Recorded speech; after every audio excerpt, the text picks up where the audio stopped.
Let me ask you about the 10-year prediction that was made in the first film about reaching the point of no return. How did you guys deal with that prediction in this film, looking back? Well, in the first film, An Inconvenient Truth, there was many predictions made, one of which was that eventually sea level and storm surges would be so strong that our coastal cities would be inundated. And way before the scientists imagined that it would happen, this actually happened during Hurricane Sandy in New York. The combination of sea level rise and hurricanes moving over warmer ocean temperatures creates more energy in the storms, actually inundated New York City in ways that people never thought were imagined. So we showed that comparison in the film. And how about new scientific data that you might be able to share that was featured in the film that might sway the public even more to support action? The last 10 years, 9 out of the 10, is it 9 out of the 10? Yeah. 9 out of the 10 last years have been the hottest years on record. And this year is set to be the hottest of all of them. So that, to me, feels like a fairly compelling fact. It used to be that there were kind of equal parts warm days, cool days, and hot days in a year. But now the curve is swayed over, that there are many, many more. Since the 1980s to now, there are many, many more extremely hot days than there used to be. And it's if you couple that with the melting ice, it starts to make a compelling case.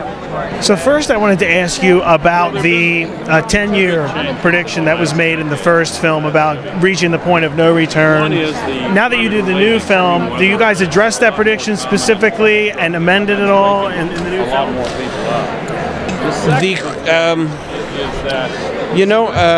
11 years ago when we started work on An Inconvenient Truth, we were worried that if we waited much longer to get to work on this issue and to get people involved, that it would be more and more difficult to solve the problem.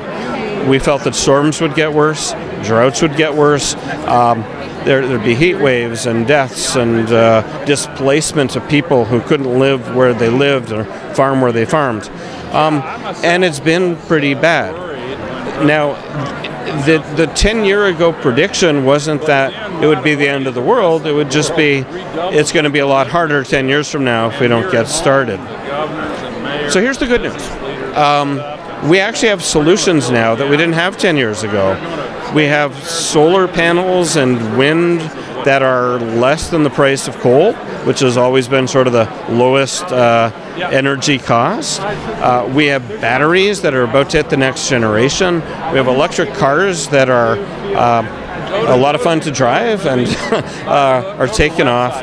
And if we do this quickly enough, we'll have a global clean energy infrastructure just based on the economics really quickly. And what we need is for the politicians to stay out of the way and treat this as not a political issue, but a moral issue and a business issue.